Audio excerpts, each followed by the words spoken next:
Hello student, welcome back to my channel Samrat academy. Student, जितने बच्चे 22 फरवरी को हिंदी का पेपर देने वाले हो तो मेरे प्यारे बच्चों, आज वीडियो आप लोगों के लिए सबसे ज्यादा इंपॉर्टेंट है। आज पूरी रात हिंदी की तैयारी ऐसे करें मेरे प्यारे बच्चों। बस मात्र एक दिन में आप लोग हिंदी की तैयारी कर सकते हो। पूरी की पूरी हिंदी मात्र एक वीडियो में आप लोगों को खत्म करने वाला हूं। सारे मोस्ट इंपोर्टेंट क्वेश्चन आज वीडियो में आप लोगों को बताने वाला हूं मेरे प्यारे बच्चों। पूरा का पूरा पेपर जो आएगा आप लोगों को यहीं से, पूरा का पूरा पेपर के सारे क्वेश्चन यहीं से आएंगे। इससे बाहर एक भी प्रश्न आप लोगों के एग्जाम में नहीं आएगा मेरे प्यारे बच्चों। आज मैं आप लोगों को 70 में 70 नंबर बिल्कुल पूरा कराने वाला हूं, पूरी की पूरी तैयारी कराने वाला हूं। तो वीडियो को लाइक कर देना, चैनल पर ना तो चैनल को जरूर सब्सक्राइब कर लेना मेरे प्यारे बच्चों। हिंदी का एक पॉइंट भी नहीं छोड़ने वाला हूं मेरे प्यारे बच्चों। मतलब 70 तो 70, बिल्कुल 70 में 70 नंबर में आप लोगों को तैयारी कराने वाला हूं मेरे प्यारे बच्चों। इस वीडियो पे 5000 लाइक का मैंने टारगेट रखा। आई होप आप लोग जरूर इसको पूरा करा पाओगे, क्योंकि आज वीडियो में मैं पूरा का पूरा सारे मोस्ट इंपोर्टेंट क्वेश्चन लेकर आ गया हूं। ठीक है, एक ही वीडियो में। देखिए, सबसे पहले मेरे प्यारे बच्चों, आप लोगों को 20 नंबर के ऑब्जेक्टिव क्वेश्चन पूछे जाते हैं। एमसीक्यू क्वेश्चन कितने नंबर के? 20 नंबर के पूछे जाते हैं। तो आज वीडियो में मैं वीडियो के लास्ट में आप लोगों को 70 ऑब्जेक्टिव क्वेश्चन करा दूंगा। 70 ऑब्जेक्टिव क्वेश्चन जब करा दूंगा तो ये 20 में 20 नंबर आप लोगों को बिल्कुल क्लियर हो जाएगा। अब मैं आप लोगों को बताना वाला हूं 50 नंबर के जो सब्जेक्टिव क्वेश्चंस आते हैं। ठीक है, 20 नंबर तो बहुविकल्पीय प्रश्न होते हैं। 21वां नंबर स्टार्ट यहां से होता है, गद्यांश और पद्यांश। मतलब हिंदी के गद्यांश और पद्यांश और संस्कृत के गद और पद से संदर्भ सहित हिंदी में अनुवाद आता है। हिंदी का गद 6 नंबर का, हिंदी का पद 6 नंबर का, संस्कृत का गद 5 नंबर का और संस्कृत का पद 5 नंबर का। टोटल मिला के कितने नंबर के? 22 नंबर के प्रश्न आपके एग्जाम में आते हैं मेरे प्यारे बच्चों। पहले हम लोग इसको कवर करते हैं। देखिए, सबसे पहले मेरे प्यारे बच्चों, यहाँ पे प्रश्न नंबर 21 आएगा। प्रश्न नंबर 21वां आपके एग्जाम में रहेगा महत्वपूर्ण गद्यांश। और गद्यांश कितने नंबर के पूछे जाते हैं आपके एग्जाम में? 6 नंबर के गद्यांश पूछे जाते हैं। वो भी किस चैप्टर से पूछे जाते हैं मेरे प्यारे बच्चों? मात्र 3 ही चैप्टर आपको पढ़ना है। एक मित्रता चैप्टर, दूसरा आपका हुआ ममता चैप्टर और तीसरा आपका हुआ मेरे प्यारे बच्चों भारतीय संस्कृति चैप्टर। अगर इन तीनों चैप्टर के आप महत्वपूर्ण गद्यांश तैयार कर लेते हो तो 6 में 6 नंबर बिल्कुल क्लियर हो जाएगा। अब कौन सा तैयार करना है ये भी मैं आपको बताने वाला हूं। इन तीनों चैप्टरों से मिलाकर मात्र 6 ऐसे ही गद्यांश है। बस 6 इंपोर्टेंट गद्यांश है। 6 इंपोर्टेंट गद्यांश अगर आप तैयार कर लेते हो तो समझ लो कि 6 में 6 नंबर बिल्कुल आप लोगों को क्लियर हो जाएगा। कौन सा 6 नंबर का वो गद्यांश है? चलो यहाँ पे देखो, महत्वपूर्ण गद्यांश मेरे प्यारे बच्चों। कौन कौन से 6? पहला पहला आप लोग नोट कर लो, विश्वास पात्र मित्र जीवन पुरुष को करना चाहिए। ये पहला गद्यांश है। ठीक है, ये मैं शुरू का लाइन कुछ लिखा हूं, ये लास्ट का कुछ मैं लाइन लिखा हूं। ये मित्रता चैप्टर से जाके देखोगे तो आप लोगों को तुरंत मिल जाएगा। इसके बाद मेरे प्यारों जो दूसरा है, कुसंग का जोर सबसे भयानक होता है। ठीक है, उठाती जाएगी, ये भी मित्रता चैप्टर से ही मेरे प्यारे बच्चों है। ठीक है, इसको आप लोग जरूर तैयार करना। बस मात्र 6 ही तैयार करना है तीनों चैप्टर से। फिर तीसरा है कि हे भगवान तब के लिए विपद के लिए इतना आयोजन, अंधा बना रही है, मतलब ममता चैप्टर से लिया गया मेरे प्यारे बच्चों। चौथा है कि भिन्न भिन्न धर्मों को मानने वाले, लास्ट में आएगा देखने में आएगी। ये सारे इंपोर्टेंट क्वेश्चन मैं बता भी चुका हूं आप लोगों को। बस मात्र 6 ही आप लोगों को गद्यांश तैयार करके जाना है। पांचवा है आज विज्ञान मनुष्य को नियंत्रित भी। और लास्ट है छठवां कि पहले पहाड़ काटकर उसे खोखला कर दिया गया, पुलकित हो उठे। बस मात्र 6, यह 6 अगर आप तैयार कर ले तो वो तीनों ही चैप्टर से हैं। अगर ये 6 तैयार आप लोगों को है तो मेरे प्यारे बच्चों, आप लोगों को 6 में 6 नंबर बिल्कुल क्लियर हो गया। ठीक है, इसके बाद मेरे प्यारे बच्चों क्या करना है आप लोगों को? पद्यांश। ठीक है, अब पद्यांश भी 6 नंबर का आता है। देखो यहाँ पे 22वां प्रश्न आपके एग्जाम में पद्यांश आएगा, महत्वपूर्ण पद्यांश। ये भी कितने नंबर के आते हैं मेरे प्यारे बच्चों? 6 नंबर के आपके एग्जाम में पूछे जाते हैं। और किन? बस 3 लोगों का, पहला सूरदास, दूसरा तुलसीदास, तीसरा राम नरेश त्रिपाठी। इन्हीं तीनों लोगों के महत्वपूर्ण पद्यांश आपके एग्जाम में आता है। यही पूछा जाता है हमेशा से मेरे प्यारे बच्चों। और इन्हीं तीनों चैप्टर के इनके भी 6 हैं। इनके भी 6 में आपको बताने वाला हूं मेरे प्यारे बच्चों। अगर 6 आपको महत्वपूर्ण पद्यांश तैयार है तो समझ लो कि यहाँ पे 6 में 6 नंबर बिल्कुल आप लोगों का फिक्स हो गया। पहला है मेरे प्यारे बच्चों, चरण कमल बंदो हरिराई वाला, लास्ट में होता है बंदो तिहि पाई, ये पहला है। दूसरा है मेरे प्यारे बच्चों कि उद्धो मन न भय, लास्ट में है और नहीं जगदीश, ये दूसरा है। तीसरा की अगर हम बात करें, तीसरा होता है निर्गुण कौन देश सबे मति नासी, ये तीसरा है। चौथा नोट कीजिए मेरे प्यारे बच्चों, सुनी सुंदर बैन सुधारस साने सयानी, ये जान की जानी वाली। ठीक है, लास्ट में होता है मंजुल कंज कली। पांचवा है अतुलनीय जिसके प्रताप का रण गर्जन, और लास्ट है 6 कि सच्चा प्रेम वही है जिसमें आत्मबल पर हो निर्भर, होती है विकसित। बस मात्र 6 अगर आप लोगों को पद्यांश तैयार है, बस आपका 6 में 6 नंबर बिल्कुल मेरे प्यारे बच्चों यहाँ पे हो जाएंगे क्लियर, कोई रोक नहीं सकता है। ठीक है, यहां तक आप लोगों को बात समझ में आई, पूरा क्लियर हो गया आप लोगों का। 6 नंबर का गद्यांश, 6 नंबर का पद्यांश। अब मेरे प्यारे बच्चों संस्कृत का गद्यांश और पद्यांश कितने नंबर के पूछे जाते हैं? 10 नंबर के पूछे जाते हैं। मात्र 2 ही चैप्टरों से आता है, एक वाराणसी चैप्टर से, एक भारतीय संस्कृति चैप्टर से। इन्हीं दोनों चैप्टरों से मेरे प्यारे बच्चों इंपोर्टेंट पूछे जाते हैं गद्यांश और पद्यांश संस्कृत के। ठीक है, इसके भी मैं आप लोगों को बताने वाला हूं मेरे प्यारे बच्चों। ठीक है, कि कौन सा गद और कौन सा पद आपको तैयार करके जाना है। चलिए नोट कीजिए फटाफट। संस्कृत के गद्यांश कौन सा? 6 में आपको बताने वाला हूं। पहला मेरे प्यारे बच्चों वाराणसी सुविख्यात, लास्ट में बहु प्रशांति, ये भी भारतीय वाराणसी चैप्टर से लिया गया है। दूसरा है कि ऐसा नगरी भारतीय संस्कृति भाषायम कारित, ये दूसरा है। तीसरा चलो नोट कर लो, इयम नगरी विविधताम इदानमपि परिपालयति। और चौथा है मेरे प्यारे बच्चों की मानव जीवन से संस्करणम अस्माक संस्कृति है। अब पांचवा नोट करो, अस्माक संस्कृति है आचार्य दृढ़ता चेती। और लास्ट जो 6 है कि ऐसा कर्म वीरणम उपासका। तो यह 6 अगर आपको गद्यांश तैयार है तो 5 नंबर बिल्कुल क्लियर। अब पद्यांश कौन सा पूछा जाएगा? तो संस्कृत का पद्यांश यहां नोट करो मेरे प्यारे बच्चों। पहला मेरे प्यारे बच्चों क्या है कि बंधम मरणो वापी जय वापी पराजय, वीर भाव ही वीरता। फिर लास्ट में दूसरा है कि मरणम मंगलम यत्र, लास्ट में है केन मियते। और तीसरा नोट कीजिए, तीसरा जो है मेरे प्यारे बच्चों वो है कि सर्वे भवंती सुखिनम दुख भाग भवेत। ये मेरे प्यारे बच्चों तीसरा सबसे ज्यादा इंपॉर्टेंट पद्यांश है।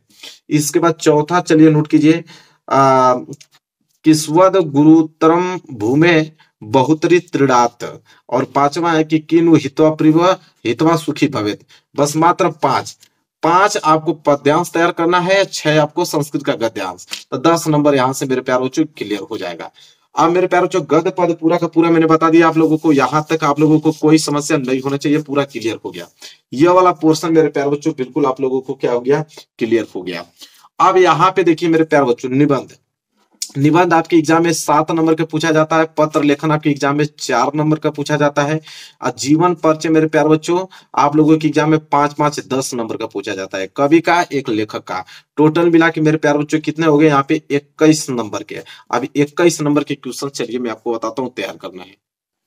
देखिए मेरे प्यारे बच्चों निबंध, निबंध देखिए प्रश्न नंबर 29 आपके एग्जाम में निबंध पूछा जाता है। कितने नंबर के पूछा जाता है? 7 नंबर का। बोलता है कि निम्नलिखित में से किसी एक पर निबंध लिखिए। जैसे 5 दिया रहता है, जैसे पहला है कि स्वच्छ भारत अभियान, दूसरा है विज्ञान वरदान या अभिशाप, और तीसरा है प्रदूषण की समस्या तथा समाधान, और चौथा है बढ़ती जनसंख्या कारण और निवारण, पांचवा है आतंकवाद की समस्या और समाधान। अगर यह 5 आप लोगों को निबंध तैयार है मेरे प्यारे बच्चों तो समझ लो कि आपको कोई रोक नहीं सकता है, क्योंकि इन्हीं 5 में से आपको एक करना होगा मेरे प्यारे बच्चों। इन्हीं 5 में से कोई एक आपको करना होगा और 7 नंबर आपको दे दिया जाएगा मेरे प्यारे बच्चों। और निबंध की अगर हम बात करें तो देखो महत्वपूर्ण निबंध अगर वो नहीं तैयार करना चाहते हो 5 तो यह 5 भी तैयार कर लोगे तो आपका काम बन जाएगा। पहला स्वदेश प्रेम या देश प्रेम, दूसरा प्रदूषण की समस्या तथा समाधान, तीसरा है बेटी बचाओ बेटी पढ़ाओ, और चौथा है बेरोजगारी की समस्या, और पांचवा मेरे प्यारे बच्चों जनसंख्या वृद्धि। अगर ये 5 भी आपको तैयार है तो समझ लो मेरे प्यारे बच्चों कि आपका 7 में 7 नंबर तैयार हो गया। या तो इसको तैयार कर लो या तो उसको तैयार कर लो मेरे प्यारे बच्चों। क्लियर है? अब मैं बताने वाला हूं निबंध तो क्लियर हो गया। 7 नंबर का पत्र लेखन आपके एग्जाम में 4 नंबर का पूछा जाता है मेरे प्यारे बच्चों। पत्र लेखन जो होता है 4 नंबर का। पत्र लेखन की अगर हम बात करें तो 30वां प्रश्न पत्र लेखन होता है आपके एग्जाम में। ठीक है, 30वां प्रश्न आपके एग्जाम में पत्र लेखन पूछा जाता है। पत्र लेखन 4 नंबर के पूछा जाता है और 3 ही प्रकार के पत्र लेखन होता है। या तो नियुक्ति आवेदन पत्र आपसे पूछ ले, या तो बैंक से किसी व्यवसाय के लिए ऋण प्राप्त करने का आवेदन पत्र पूछ ले, या तो तीसरा अपने नगर या ग्राम की जो गांव की सफाई हेतु संबंधित अधिकारी को प्रार्थना पत्र पूछ ले। इन्हीं तीनों प्रकार के प्रार्थना पत्र पूछेगा। लेकिन कौन कौन पूछेगा ये भी मैं आपको बताने वाला हूँ। एक भी पॉइंट आपका छूटेगा नहीं। मैंने बोल दिया कि 70 में 70 नंबर क्लियर है तो क्लियर है। देखो मेरे प्यारे बच्चों कौन सा है उसको आराम से नोट करो। देखो महत्वपूर्ण पत्र लेखन जो तैयार करके जाना है। पहला मेरे प्यारे बच्चों तैयार कर लेना कि बिजली समस्या के निराकरण हेतु अपने जिले के बिजली विभाग को एक शिकायती पत्र लिखिए। ठीक है, बिजली अगर सही समय से नहीं आ रही है तो बिजली विभाग को एक शिकायती पत्र आप कैसे लिखोगे। दूसरा तैयार कर लेना मेरे प्यारे बच्चों कि अपने क्षेत्र में व्याप्त गंदगी के कारण उत्पन्न डेंगू व मलेरिया जैसी भयंकर बीमारियों की जानकारी किसी दैनिक पत्र के संपादक को देते हुए पत्र लिखिए। आपके क्षेत्र में बहुत ही ज्यादा गंदगी है और उस गंदगी के कारण डेंगू और मलेरिया फैल रहा है। किसी दैनिक पत्र के संपादक को अगर पत्र लिखना होगा तो आप कैसे लिखोगे? ये दूसरा इंपोर्टेंट है। तीसरा है मेरे प्यारे बच्चों, शुल्क मुक्ति हेतु अपने विद्यालय के प्रार्थनाचार्य को एक प्रार्थना पत्र लिखिए। अगर पूरी फीस माफ आपको कराना है तो अपने प्रधानाचार्य को कैसे आप प्रार्थना पत्र लिखोगे? ये तीसरा इंपोर्टेंट है। चौथा है, केनरा बैंक के प्रबंधक को अध्ययनार्थ ऋण प्राप्ति हेतु एक पत्र लिखिए। अगर आप किसी व्यवसाय के लिए या पढ़ाई के लिए किसी के भी लिए अगर आप बैंक से ऋण लेना चाहते हैं, लोन लेना चाहते हैं, तो आप कैसे एक प्रार्थना पत्र लिखोगे बैंक के प्रबंधक को? इसके बाद पांचवा सबसे इंपॉर्टेंट है कि आपकी बहन कस्बे से पढ़ाई पूरी कर आगे शिक्षा के लिए बड़े नगर में गई है, तो नगर के वातावरण में संभावित परेशानियों की चर्चा करते हुए उनसे बचने के तरीके उस पत्र द्वारा समझाइए। ठीक है, कि अगर आपकी बहन पढ़ाई करने के लिए किसी बड़े नगर में गई है, बड़े शहर में गई है, तो वहां के वातावरण के जो परेशानियां हैं उनसे बचने के लिए आप कैसे पत्र उनको लिखेंगे? तो ये 5 बस महत्वपूर्ण आप लोगों को पत्र लेखन अगर तैयार है तो 4 नंबर बिल्कुल आप लोगों के मेरे प्यारे बच्चों फिक्स है, कोई रोक नहीं सकता है आप लोगों को। यहां तक आप लोगों को समझ में आ गया। इसके बाद जीवन परिचय। जीवन परिचय 10 नंबर का पूछा जाता है मेरे प्यारे बच्चों। देखिए 26वां प्रश्न जीवन परिचय आपके पेपर में आता है। 26 का क, एक 26 का ख। 26 का क जीवन परिचय होता है लेखक का, जो कि कितने नंबर का पूछा जाता है? 5 नंबर का। कौन से लेखक का जीवन परिचय आपको याद करके जाना मेरे प्यारे बच्चों? पहला है डॉक्टर राजेंद्र प्रसाद, दूसरा है जयशंकर प्रसाद, तीसरा है आचार्य रामचंद्र शुक्ल। अगर इन तीनों लोगों का जीवन परिचय याद है तो समझ लो 5 में 5 नंबर यहाँ बिल्कुल आप लोगों को क्या हो गया है? फिक्स, कोई रोक नहीं सकता है। वहीं 26 का ख जो है जीवन परिचय आता है कवि का, जो कि कितने नंबर का होता है? 5 नंबर का। 5 नंबर का जीवन परिचय कवि का पूछा जाता है। पहला है गोस्वामी तुलसीदास, दूसरा है सुमित्रानंद पंत और तीसरा है महाकवि सूरदास जी। अगर इन तीनों लोगों का जीवन परिचय अगर आपको याद है तो 5 नंबर यहाँ से भी मेरे प्यारे बच्चों आप लोगों के क्या हो गए? बिल्कुल क्लियर हो गए। ठीक है, तो 21 नंबर यहाँ से भी क्लियर हो गए, 22 नंबर यहाँ से हमने क्लियर किया कर दिया। 70 नंबर अभी मैं ऑब्जेक्टिव क्वेश्चन बताऊंगा जो कि एमसीक्यू क्लियर हो जाएगा। बचा आपका यह एक खंड काव्य बचा, जो कि आपके मेरे प्यारे बच्चों 3 नंबर का आता है। श्लोक बचा 2 नंबर का आता है मेरे प्यारे बच्चों। एक संस्कृत के प्रश्न उत्तर 2 नंबर का आता है। देखो खंड काव्य की अगर हम बात करें मेरे प्यारे बच्चों, तो खंड काव्य में क्या होता है कि बहुत सारे खंड काव्य आते हैं। ठीक है, बहुत सारे खंड काव्य आते हैं लेकिन जिला वाइज आता है। जैसे खंड काव्य आपके एग्जाम में 25 प्रश्न नंबर 25वां आता है। प्रश्न नंबर 25वां खंड काव्य आता है, पूछता है कि अपने पठित खंड काव्य के आधार पर निम्नलिखित प्रश्नों में से किसी एक का उत्तर दीजिए। 3 नंबर का खंड काव्य आता है।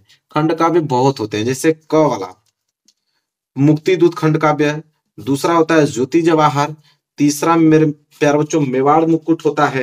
अभी मैं बताऊंगा आपको कौन सा करना है। ठीक है, इसके बाद आपका अग्र पूजा, इसके बाद जय सुभाष आता है, जय सुभाष के बाद मातृभूमि आता है, इसके बाद कर्ण खंड काव्य आता है, इसके बाद कर्मवीर आता है, फिर इसके बाद तुमुल आता है मेरे प्यारे बच्चों। तो इतने सारे खंड काव्य है, लेकिन करना कौन सा है आप लोगों को मेरे प्यारे बच्चों? तो आपको जिला वाइज जाता है। आपके जिला में जो खंड काव्य पूछा जाता है वही खंड काव्य आपको करना पड़ेगा।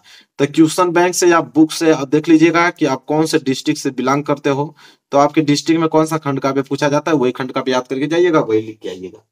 ठीक है, यहां तक क्लियर हो गया मेरे प्यारे बच्चों? किसी को भी डाउट नहीं होना चाहिए। चलिए इसको मैं हटाता हूं, साइड करता हूं। खंड का भी आपको समझ में आ गया ना मेरे प्यारे बच्चों? चलिए अब आया श्लोक। श्लोक आपके एग्जाम में 2 नंबर का पूछा जाता है मेरे प्यारे बच्चों। 2 नंबर का श्लोक पूछा जाता है। मैं आपको 2 श्लोक बता देता हूं। देखो 2 मार्क्स का श्लोक पूछा जाता है। प्रश्न नंबर 27वां आपके एग्जाम में आता है श्लोक।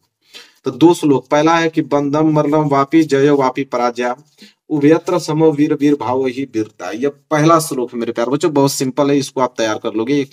एक ही तो है, एक ही पूछा जाता है। और एक इसको तैयार कर लेना कि सर्वे भवंती सुखिनम सर्वे संतु निराम्या सर्वे भद्राणु पश्यन्तु मां कश्चित् दुख भाग भवेत्। अगर 2 आपको तैयार है श्लोक तो समझ लो कि 2 नंबर मार्क्स यहाँ से आप लोगों के बिल्कुल क्या हो गए मेरे प्यारे बच्चों? क्लियर हो गए, कोई डाउट नहीं होना चाहिए।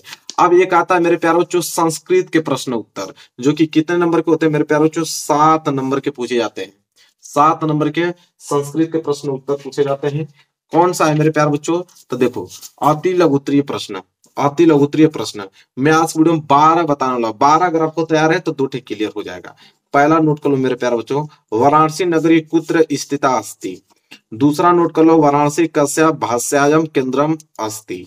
तीसरा नोट कीजिए, वाराणसी नगरीय केसा संगलम मस्ती, और चौथा मेरे प्यारे बच्चों वीर केन पूजते, ये चौथा है।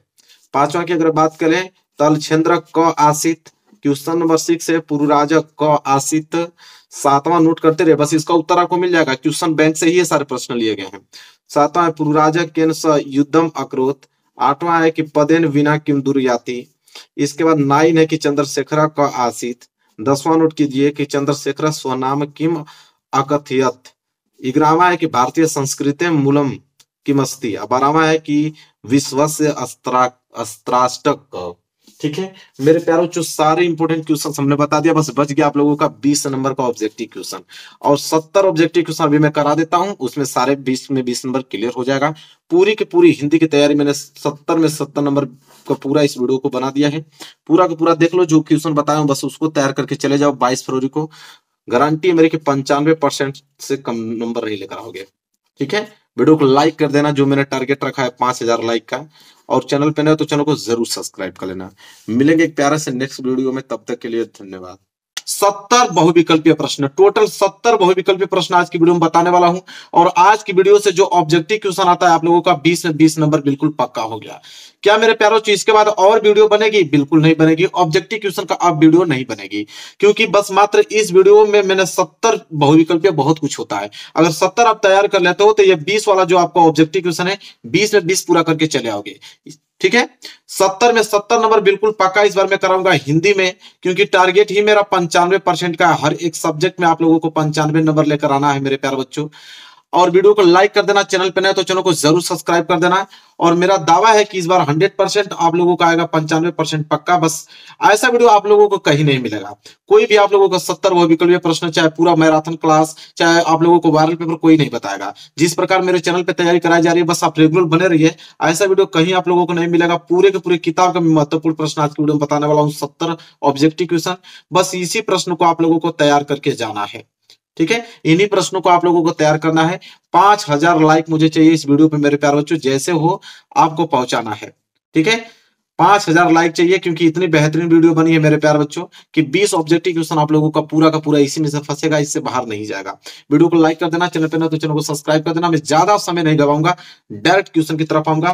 पहला प्रश्न पढ़ता हूं मेरे प्यारे बच्चों, कि शुक्ल युग की काल अवधि है। मेरे प्यारे बच्चों, शुक्ल युग की काल अवधि कितनी मानी जाती है? आपको भी मालूम है कि 1919 से लेकर 1938 तक मानी जाती है मेरे प्यारे बच्चों।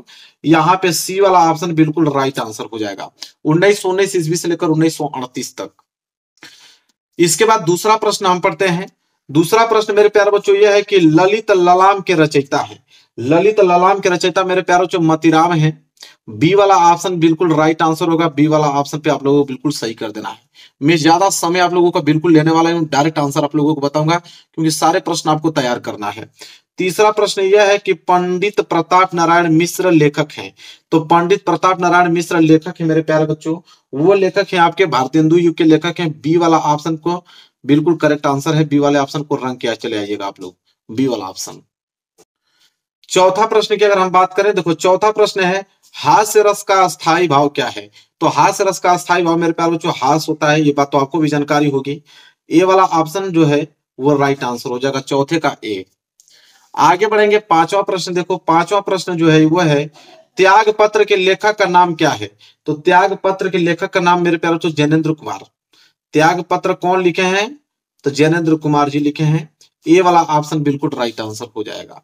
वहीं क्वेश्चन नंबर 6 की बात करें, तो उसने कहा था किस विधा की रचना है? तो उसने कहा था मेरे प्यारों जो कहानी विधा की रचना है। सी वाले ऑप्शन पे आप लोगों को क्लिक करना है और आपको आंसर बिल्कुल सही हो जाएगा। आगे बात करेंगे क्वेश्चन नंबर 7वां। क्वेश्चन नंबर 7वां है कि सरस्वती पत्रिका के संपादक हैं। तो सरस्वती पत्रिका के जो संपादक है मेरे प्यारे बच्चों, वो है आपके महावीर प्रसाद द्विवेदी जी। सी वाले ऑप्शन जो है बिल्कुल राइट आंसर हो जाएगा। कौन? महावीर प्रसाद द्विवेदी जी। इसके बाद अगर हम बात करें, आठवां प्रश्न, आठवां है एकांकी सम्राट कहा जाता है। तो एकांकी सम्राट किनको कहा जाता है मेरे प्यारे बच्चों? इन चारों ऑप्शन में से राम कुमार वर्मा को कहा जाता है। ए वाला ऑप्शन जो है वो राइट आंसर होगा। आगे बढ़ेंगे, अगला प्रश्न देखेंगे, प्रश्न नंबर 9। प्रश्न नंबर 9 है ठलुआ क्लब निबंध के रचनाकार है। तो ठलुआ क्लब निबंध के रचनाकार जो है वो है गुलाब राय जी। ए वाला ऑप्शन बिल्कुल राइट आंसर हो जाएगा, गुलाब राय। 10वां प्रश्न करें बात, 10वां प्रश्न मेरे प्यारे बच्चों है कि जय पराजय किस विधा की रचना है। जय पराजय किस विधा की रचना है मेरे प्यार बच्चों, वो आपके हो जाएंगे नाटक विधा की रचना है। सी वाला ऑप्शन बिल्कुल राइट आंसर हो जाएगा, सी वाला। आगे बढ़ेंगे प्रश्न नंबर 11। प्रश्न नंबर 11 है भूले बिसरे चित्र के रचनाकार हैं। तो भूले बिसरे चित्र के रचनाकार कौन है इन चारों ऑप्शनों में से, तो भगवती चरण वर्मा जी हैं, और ए वाला ऑप्शन बिल्कुल राइट आंसर हो जाएगा, भगवती चरण वर्मा जी। प्रश्न नंबर 12 देखो क्या है। प्रश्न नंबर 12 है कि झूठा सच किस विधा की रचना है। तो प्रश्न नंबर 12 झूठा सच किस विधा की रचना है, उपन्यास विधा की रचना है। बी वाला ऑप्शन बिल्कुल राइट आंसर हो जाएगा, बी वाला करेक्ट आंसर। आगे बढ़ेंगे प्रश्न नंबर 13 देखेंगे। प्रश्न नंबर 13 है कि नीड का निर्माण किसकी रचना है। तो नीड का निर्माण जो रचना है मेरे प्यारे बच्चों वो हरिवंश राय बच्चन जी की है। ए वाला ऑप्शन बिल्कुल राइट आंसर हो जाएगा। क्वेश्चन नंबर 14 देखो, निम्न में से कौन सा नाटक जयशंकर प्रसाद का है। इन चारों ऑप्शन में से कौन सा नाटक जयशंकर प्रसाद जी का है। सबको मालूम है कि ध्रुव स्वामी जो आपको दिख रहा है बी वाला ऑप्शन, ध्रुव स्वामी किसकी नाटक है, तो जयशंकर प्रसाद जी की। आगे बात करेंगे प्रश्न नंबर 15। प्रश्न नंबर 15 है मेरे प्यारे बच्चों कि एक घूट, क्या नाम है, एक घूट के रचनाकार हैं। तो एक घूट के रचनाकार आपके जयशंकर प्रसाद जी हैं।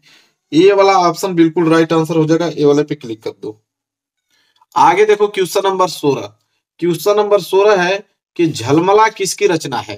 तो झलमला किसकी रचना मेरे प्यार बच्चों, तो आपका ऑप्शन नंबर सी पद्मलाल पूनालाल बख्शी जी की है। तो सी वाला ऑप्शन बिल्कुल राइट आंसर हो जाएगा, झलमला की किसकी रचना है, पद्मलाल पूनालाल बख्शी जी। क्वेश्चन नंबर 17 देखो क्या है, बर्फ की गुड़िया के रचनाकार कौन है। तो बर्फ की गुड़िया के रचनाकार मेरे प्यारे बच्चों कौन है, तो जयप्रकाश भारती जी हैं। बी वाला ऑप्शन बिल्कुल राइट आंसर होगा, बी वाले ऑप्शन पे बिल्कुल क्लिक कर देना है आप लोगों को। ये सारे प्रश्न बहुत ज्यादा इंपॉर्टेंट हैं। प्रश्न नंबर 18 देखो, पानी में चंदा और चांद पर आदमी के लेखक। तो देखो पानी में चंदा और चांद पर आदमी के लेखक है जयप्रकाश भारती जी। ए वाला ऑप्शन बिल्कुल राइट आंसर हो जाएगा, इस पे आप लोगों को क्लिक कर देना है। आगे बात करें प्रश्न नंबर 19 की अगर, तो ठूठा आम किसकी रचना है। तो ठूठा आम किसकी रचना है मेरे प्यारे बच्चों, तो भगवत शरण उपाध्याय जी की। ए वाला ऑप्शन बिल्कुल राइट आंसर हो जाएगा, ए वाला भगवत शरण उपाध्याय जी। क्वेश्चन नंबर 20वां देखिए। क्वेश्चन नंबर 20वां जो है वह है कि ईस्या तू न गई मेरे मन से के रचनाकार है। ठीक है, तो वो है आपके रामधारी सिंह दिनकर जी। ईस्या तू न गई मेरे मन से, उनके रचनाकार कौन है, रामधारी सिंह दिनकर जी हैं। क्वेश्चन नंबर अगर हम 21 की बात करें, क्वेश्चन नंबर 21 है सरस्वती के 4 अध्याय के लेखक। तो सरस्वती के 4 अध्याय के लेखक कौन है मेरे प्यार बच्चों। ऑप्शन ए है हजारी प्रसाद द्विवेदी जी, ये नहीं होगा। दूसरा महावीर प्रसाद द्विवेदी जी, ये भी नहीं है। Option number C Ramdhari Singh Dinkar बिल्कुल राइट आंसर, सी वाला बिल्कुल राइट आंसर हो जाएगा।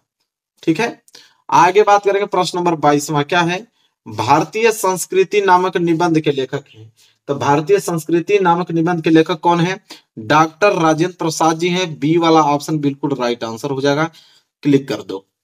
आगे बढ़ेंगे प्रश्न नंबर 23। प्रश्न नंबर 23 है मेरी अपनी आत्मकथा किस विधा की रचना है। तो मेरी अपनी आत्मकथा किस विधा की रचना है, तो आत्मकथा विधा की रचना है, और क्या, सी वाला ऑप्शन बिल्कुल राइट आंसर हो जाएगा।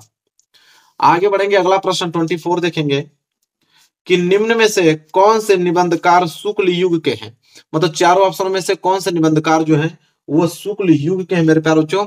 तो उपयुक्त सभी, मतलब तीनों लोग, कौन लोग, तीनों लोग, मतलब बाबू गुलाब राय जी, श्याम सुंदर दास जी, जयशंकर प्रसाद, ये तीनों लोग शुक्ल युग के ही निबंधकार हैं।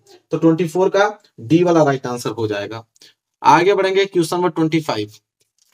क्वेश्चन नंबर 25 है कि हिंदी साहित्य में शुक्ल युग की समय सीमा है। तो हिंदी साहित्य में शुक्ल युग की समय सीमा कितनी मानी जाती है, 1919 से लेकर 1938 तक मानी जाती है। ये बात आपको भी जानकारी होगा क्योंकि ये प्रश्न रटा हुआ है आप लोगों को। क्वेश्चन नंबर 26, सूरज का 7वां घोड़ा किस विधा की रचना है। तो सूरज का 7वां घोड़ा किस विधा की रचना है, उपन्यास विधा की रचना है। ए वाला ऑप्शन पे बिल्कुल आप लोगों को क्लिक करके आना है। वहीं बात करेंगे क्वेश्चन नंबर 27 है कि तितली उपन्यास है। तो तितली उपन्यास है, option number A Jaishankar Prasad ji की है, बात आपको मालूम होगी। ठीक है, ए वाला ऑप्शन बिल्कुल राइट आंसर हो जाएगा, तितली उपन्यास है जयशंकर प्रसाद जी की। आगे प्रश्न नंबर 28 प्रश्न है अजात शत्रु किस विधा की रचना है। तो अजात शत्रु किस विधा की रचना है मेरे प्यार बच्चों, नाटक विधा की रचना है। सी वाला ऑप्शन पे आप लोगों को बिल्कुल करेक्ट आंसर है, सी वाले पर रख देना है आप लोगों को। आगे बढ़ेंगे क्वेश्चन नंबर 29। क्वेश्चन नंबर 29 है गुलाब राय द्वारा रचित आत्मकथा कौन सी है? तो गुलाब राय द्वारा रचित आत्मकथा कौन सी है? इसमें से मेरी असफलताएं, मेरी असफलताएं, सी वाला ऑप्शन बिल्कुल राइट आंसर होगा। आगे बढ़ेंगे, अगला प्रश्न है प्रश्न नंबर 30वां कि क्षयवादी युग के प्रमुख लेखक हैं। तो क्षयवादी युग के प्रमुख लेखक इन चारों ऑप्शन में से कौन है मेरे प्यारे बच्चों? वह है आपके राम कुमार वर्मा जी, और सी वाला ऑप्शन बिल्कुल करेक्ट आंसर हो जाएगा, राम कुमार वर्मा जी। आगे 31 प्रश्न है कि मुंशी प्रेमचंद्र द्वारा संपादित पत्रिकाएं हैं। तो मुंशी प्रेमचंद्र द्वारा संपादित पत्रिकाएं इन चारों ऑप्शन में से कौन है? वो है ऑप्शन ए मर्यादा और हंस। ये दोनों जो हैं पत्रिकाएं मुंशी प्रेमचंद्र जी की हैं। तो 31 का ए वाला जो है राइट आंसर हो जाएगा। 32 की अगर हम बात करें, 32 है कि कलम का सिपाही की रचना किसने की? तो कलम के सिपाही की रचना किसने किया? अमृत राय जी ने किया था। बी वाला ऑप्शन बिल्कुल करेक्ट आंसर हो जाएगा, अमृत राय। आगे बढ़े, प्रश्न नंबर 33 क्या है? आकाशद्वीप और ममता कृति है। तो आकाशद्वीप और ममता, ये दोनों कृतियां किनकी है मेरे प्यारे बच्चों? तो जयशंकर प्रसाद जी की है दोनों कृतियां। ए वाला ऑप्शन बिल्कुल राइट आंसर हो जाएगा। आकाशद्वीप और ममता दोनों कृतियां किनकी हैं? जयशंकर प्रसाद जी की हैं, याद रखना, बहुत इंपॉर्टेंट है। आगे बढ़ेंगे, अगला प्रश्न है 34। 34 मेरे प्यारे बच्चों क्या है कि गबन उपन्यास है। तो ये तो बहुत नॉर्मल प्रश्न है कि गबन उपन्यास किनका है? प्रेमचंद्र जी, ऑप्शन ए गबन उपन्यास है प्रेमचंद्र जी का। ये तो आप लोगों के तुम दिमाग में रटा हुआ है। इसी तरह 70 प्रश्न पूरा अगर रट डालते हो तो पूरा समझ लो कि 20 में 20 कोई रोक नहीं सकता आपको। ये ऑब्जेक्टिव वाला पूरा उठा ले जाओगे 20 में 20। ठीक है, गबन उपन्यास है प्रेमचंद्र जी का। अगला प्रश्न है 35। चिंतामणि निबंध संग्रह है। तो चिंतामणि निबंध संग्रह है रामचंद्र शुक्ल जी का, आचार्य रामचंद्र शुक्ल जी का। ये वाला ऑप्शन बिल्कुल राइट आंसर हो जाएगा। आगे बढ़ेंगे, अगला प्रश्न देखेंगे 36। 36 है कि गुनाहों के देवता उपन्यास के लेखक हैं। देखो, गुनाहों के देवता उपन्यास के लेखक डॉक्टर धर्मवीर भारती जी हैं। ए वाला ऑप्शन बिल्कुल राइट आंसर हो जाएगा, ए वाले पे आपको क्लिक कर देना है। आगे बढ़ेंगे, अगला प्रश्न देखेंगे 37। 37 है क्या लिखूं किस विधा की रचना है? क्या लिखूं किस विधा की रचना है? तो निबंध विधा की रचना है। ए वाला ऑप्शन बिल्कुल करेक्ट आंसर हो जाएगा। आगे बढ़ेंगे, प्रश्न नंबर 38 देखेंगे। 38 है कि मेरी तिब्बत यात्रा कृति है। तो मेरी तिब्बत यात्रा कृति है किनकी? तो राहुल संकृत्यायन की मेरे प्यारे बच्चों। यहाँ पे ए वाला ऑप्शन बिल्कुल राइट आंसर हो जाएगा, राहुल संकृत्यायन। अगला प्रश्न है 39। हिंदी का प्रथम नाटक माना जाता है। तो हिंदी का प्रथम नाटक माना जाता है नहुस को। यह बात याद रखना, ये प्रश्न बहुत ज्यादा इंपॉर्टेंट, नहुस। बी वाला ऑप्शन बिल्कुल करेक्ट आंसर हो जाएगा। आगे देखेंगे मेरे प्यारे बच्चों 40वां प्रश्न। देखो क्या है 40वां प्रश्न है, हिंदी का प्रथम उपन्यास है। अब इन चारों ऑप्शन में से हिंदी का प्रथम उपन्यास परीक्षा गुरु। बहुत इंपॉर्टेंट है, यह प्रश्न याद होना चाहिए कि हिंदी का प्रथम उपन्यास है परीक्षा गुरु। फिर अगला देखो 41 प्रश्न क्या है, हिंदी का प्रथम कहानी है। तो हिंदी का प्रथम कहानी अगर आपसे पूछ ले तो इंदुमती। कौन? इंदुमती। सी वाला ऑप्शन बिल्कुल राइट आंसर हो जाएगा। आगे बात करते हैं प्रश्न नंबर 42। प्रश्न नंबर 42 है कि आंसू के रचनाकार हैं। तो आंसू के रचनाकार इन चारों ऑप्शन में से कौन है? तो आंसू के रचनाकार है जयशंकर प्रसाद जी। डी वाला ऑप्शन बिल्कुल राइट आंसर हो जाएगा। वहीं बात करेंगे और हम 43 कि छायावाद की विशेषता है। तो इनमें से छायावाद की विशेषता कौन है मेरे प्यारे बच्चों? वो है आपका सौंदर्य एवं प्रेम। कौन? सौंदर्य एवं प्रेम। सी वाला ऑप्शन राइट आंसर होगा। क्वेश्चन नंबर 44 की अगर हम बात करें तो हिंदी का प्रथम महाकाव्य माना जाता है। देखो, हिंदी का प्रथम महाकाव्य माना जाता है पृथ्वीराज रासो को। ए वाला ऑप्शन बिल्कुल राइट आंसर हो जाएगा, पृथ्वीराज रासो। वहीं अगर हम आगे बढ़े, अगला प्रश्न देखेंगे 45। 45 है कि आधुनिक युग की मीरा है। तो आधुनिक युग की मीरा किन्हें कहा जाता है? महादेवी वर्मा जी को कहा जाता है। इसलिए ए वाला ऑप्शन बिल्कुल राइट आंसर हो जाएगा। 46 प्रश्न देखो आगे। अगला प्रश्न है 46। 46 क्या बोला है कि छायावाद के कवि हैं। ठीक है, छायावाद के कवि इन चारों ऑप्शन में से कौन है मेरे प्यारे बच्चों? वह है आपके जयशंकर प्रसाद जी।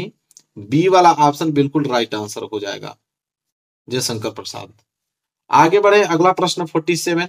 47 है कि तुलसीदास द्वारा लिखा गया महाकाव्य है। इन चारों में से तुलसीदास द्वारा लिखा गया महाकाव्य कौन है? आपको मालूम होगा, option number D, Shri Ramcharitmanas. D वाला ऑप्शन बिल्कुल राइट आंसर हो जाएगा। आगे बढ़ते हैं, अगला प्रश्न 48 देखो कि पृथ्वीराज रासो लिखा है। तो पृथ्वीराज रासो कौन लिखे हैं मेरे प्यारे बच्चों? तो वह है चंद्रबरदाई। कौन? चंद्रबरदाई। ठीक है, चंद बरदाई, बी वाला ऑप्शन बिल्कुल राइट आंसर हो जाएगा। आगे बढ़ेंगे प्रश्न नंबर 49, और प्रश्न नंबर 49 है कि भारत भारती के रचनाकार है। तो भारत भारती के रचनाकार इन चारों ऑप्शनों में से कौन है मेरे प्यारे बच्चों? तो वह है option number D, Maithili Sharan Gupt जी। कौन है? मैथिली शरण गुप्त जी मेरे प्यारे बच्चों। डी वाला ऑप्शन बिल्कुल राइट आंसर हो जाएगा। चलिए आगे बढ़ते हैं। 50वां प्रश्न देखिए क्या है। अर्धनारीश्वर के रचयिता है। तो अर्धनारीश्वर के रचयिता कौन है? आपको भी जानकारी होगी कि रामधारी सिंह दिनकर जी हैं, और यहाँ पे बी वाला ऑप्शन बिल्कुल राइट आंसर हो जाएगा, रामधारी सिंह दिनकर। आगे बढ़ेंगे प्रश्न नंबर 51, 51 प्रश्न है। जयशंकर प्रसाद की रचना है। तो जयशंकर प्रसाद की रचना कौन है? रेणुका? बिल्कुल नहीं। पारिजात? ये भी नहीं है। ऑप्शन सी लहर? बिल्कुल, जयशंकर प्रसाद की रचना लहर है, इसलिए सी वाला ऑप्शन बिल्कुल राइट आंसर हो जाएगा। आगे बढ़ेंगे। 52 प्रश्न है कि मेरी यूरोप यात्रा किस विधा की रचना है। देखो, मेरी यूरोप यात्रा किस विधा की रचना है मेरे प्यारे बच्चों? यात्रा वृत्त विधा की रचना है, और यहाँ पे ए वाला ऑप्शन बिल्कुल राइट आंसर हो जाएगा। आगे बढ़ेंगे। अगला प्रश्न है 53। 53 प्रश्न है कि अजंता के रचनाकार हैं। ठीक है, तो अजंता के रचनाकार कौन इन चारों ऑप्शन में से हैं? तो अजंता के रचनाकार मेरे प्यारे बच्चों भगवत शरण उपाध्याय जी हैं। ए वाला ऑप्शन बिल्कुल राइट आंसर हो जाएगा, भगवत शरण उपाध्याय। आगे बढ़ेंगे। प्रश्न नंबर 54। प्रश्न नंबर 54 है प्रेम वाटिका के रचनाकार हैं। देखो, प्रेम वाटिका के रचनाकार इन चारों ऑप्शन में से कौन है? वह है आपके रसखान जी। कौन है? रसखान है, और बी वाला ऑप्शन बिल्कुल राइट आंसर हो जाएगा, रसखान। ठीक है, चलिए आगे बढ़ेंगे। अगला प्रश्न देखो 55, मतलब 55 प्रश्न क्या है कि हंसी हंसी भाजे देखी दुल्हा दिगंबर को, पाहुनी जे आवे हिमाचल के उछाव में। कह रहा है कि निम्नलिखित में रस है, मतलब ये पूरा पंक्ति जो दिया है, इस पंक्ति में किस रस का प्रयोग किया गया है? तो करुण रस का प्रयोग किया गया है। सी वाला ऑप्शन बिल्कुल राइट आंसर होगा। सी वाले पे रंग के चले आइएगा। आगे बढ़े। अगला प्रश्न देखें। प्रश्न नंबर 56 जो है वह है कि पीपर पात सरिस मंडोला। कह रहा है कि उपयुक्त पंक्ति में अलंकार है, मतलब कौन सा अलंकार इस पंक्ति में प्रयोग किया गया है? पीपर पात सरिस मंडोला में वह है उपमा अलंकार का प्रयोग किया गया है। ए वाला ऑप्शन बिल्कुल राइट आंसर हो जाएगा। आगे बढ़ेंगे। अगला प्रश्न देखो 57।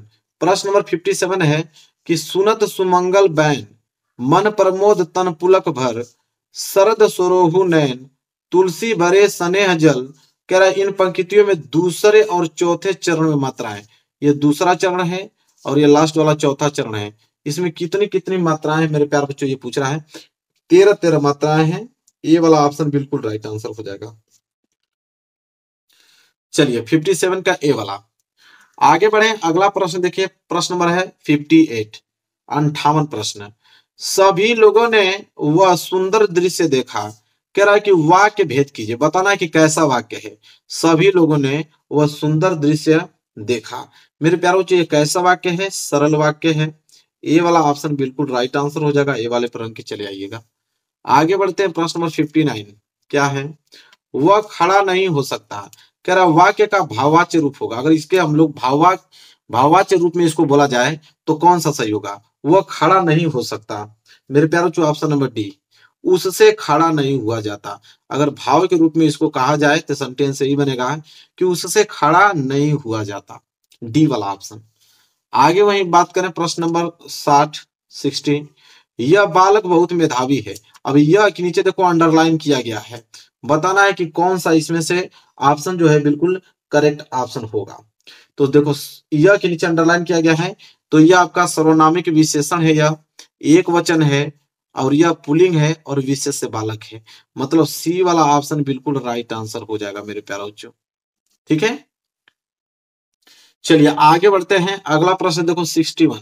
प्रश्न नंबर 61 है कि अनुचर शब्द में उपयुक्त उपसर्ग है। अगर अनुचर में अगर मैं उपसर्ग की बात करूं मेरे प्यारे बच्चों तो क्या होगा? अनु, क्योंकि अनुधर चर होता है। तो बी वाला ऑप्शन बिल्कुल सही आंसर हो जाएगा। वहीं अगर हम 62 के प्रश्न बात करें, प्रश्न नंबर 62, तो प्रश्न नंबर 62 है कि गंगा यमुना का समास विग्रह है। अगर गंगा यमुना का अगर हम समास विग्रह कर दें तो यह आपका योजक चिन्ह लगा। देखिए गंगा, इसके बाद योजक चिन्ह। योजक चिन्ह जब हम लोग समास विग्रह करते हैं तो योजक चिन्ह जब हटाते हैं तो और का प्रयोग करते हैं। किनका? और का। तो गंगा और यमुना, मतलब ए वाला ऑप्शन बिल्कुल राइट आंसर हो जाएगा। ठीक है, 62 का ए वाला राइट आंसर हो जाएगा। वहीं आगे बात करते हैं प्रश्न नंबर 63। प्रश्न नंबर 63 है कि सुहाग शब्द का तत्सम रूप होगा। अगर सुहाग शब्द का अगर हम तत्सम रूप की अगर हम बात करें तो सौभाग्य होगा। क्या होगा? सौभाग्य। सी वाला ऑप्शन बिल्कुल राइट आंसर हो जाएगा। आगे अगर हम बात करें 64 तद, जो कि पुल्लिंग है, कह रहा है उस शब्द का चतुर्थी विभक्ति और एक वचन का रूप क्या होगा? तद शब्द का अगर हम चतुर्थी विभक्ति और एक वचन का रूप देखें मेरे प्यारे बच्चों, वो तस्य होगा। क्या हो जाएगा? तस्य। ए वाला ऑप्शन बिल्कुल राइट आंसर हो जाएगा। आगे बढ़ेंगे, अगला प्रश्न देखेंगे, प्रश्न नंबर 65। प्रश्न नंबर 65 है त्रिवेणी में कौन सा समास है? त्रिवेणी, त्रिवेणी में समास पूछ रहा है कि त्रिवेणी में कौन सा समास है? द्विगु समास है मेरे प्यारे बच्चों। सी वाला ऑप्शन बिल्कुल राइट आंसर हो जाएगा। आगे अगर हम बात करें, अगला प्रश्न है 66। प्रश्न नंबर 66 है अच्छी शब्द का तद्भव शब्द है। तो अच्छी शब्द का अगर हम तद्भव देखें मेरे प्यारे बच्चों, तो अच्छी मतलब आंख होता है। अच्छी का अगर हम तद्भव बात करें तो आंख होता है। ये वाला ऑप्शन बिल्कुल करेक्ट आंसर हो जाएगा। अगला प्रश्न देखो, अगला प्रश्न है 67। प्रश्न नंबर 67 है कि निम्नलिखित में से अग्नि का पर्यायवाची नहीं है। मतलब इन चारों ऑप्शनों से बताना कि अग्नि का पर्यायवाची नहीं है। अनल होता है, पावक भी होता है, ज्वालस भी होता है। ये अनिल जो है वो अग्नि का पर्यायवाची शब्द नहीं है, इसलिए बी वाला ऑप्शन बिल्कुल करेक्ट आंसर हो जाएगा। वहीं आगे हम बात करें 68 प्रश्न है कि यही कहीं बिखर गई वह भग्न विजय माला से। कह रहा है कि उपयुक्त पंक्तियों में कौन सा अलंकार है? तो इस पंक्ति में कौन सा अलंकार है मेरे पास? तो उपमा अलंकार है। 68 का ए वाला ऑप्शन बिल्कुल राइट आंसर हो जाएगा। उपमा अलंकार का प्रयोग किया गया है। आगे हम बात करें प्रश्न नंबर 69। प्रश्न नंबर 69 है कि जथा पंख बिनु खग अति दीना मणि बिनु फन कारबर करहीन अस मम जीवन बंधु बिनु तोही जो जड़ देव जियावे मोही। कह रहा इन पंक्तियों में कौन सा रस का प्रयोग किया गया है मेरे प्यारे बच्चों? इस पंक्ति में रस की अगर हम बात करें, करुण रस का प्रयोग किया गया है। प्रश्न बहुत ज्यादा इंपॉर्टेंट है, इसको पूरा एकदम दिमाग में छाप लेना है। इसके बाद लास्ट प्रश्न देखेंगे, 70वां प्रश्न है। 70 प्रश्न है कि तुम किस कक्षा में पढ़ते हो? तो तुम के नीचे अंडरलाइन किया गया है, बताना है कि कौन सा ऑप्शन सही होगा। देखो तुम जो है वो सर्वनाम होता है, माध्यम पुरुष होता है, पुल्लिंग होता है और एक वचन होता है, इसलिए डी वाला ऑप्शन बिल्कुल राइट आंसर हो गया। 70 का डी। मेरे प्यारे बच्चों 70 प्रश्न हमने बताया। अगर 70 प्रश्न यकीनन आपको अगर तैयार कर लेते हो तो ये 20 जो ऑब्जेक्टिव आएगा उसको आंख बंद करके मात्र 2-3 मिनट में, 2-3-4 मिनट में आप वो 20 नंबर लेकर आकर फिर आप 50 नंबर के वर्णात्मक प्रश्न में लग जाओगे। ये मेरी गारंटी है। अगर 70 प्रश्न तैयार है, इससे एक बाहर प्रश्न नहीं आने वाला है। पूरे किताब का मैं मोस्ट इंपोर्टेंट क्वेश्चन आप लोगों को बताया हूं। तो मेरे प्यारे बच्चों वीडियो को लाइक कर देना, चैनल पे नए तो चैनल को जरूर सब्सक्राइब कर लेना। मिलेंगे एक प्यारे से नेक्स्ट वीडियो में, तब तक के लिए धन्यवाद।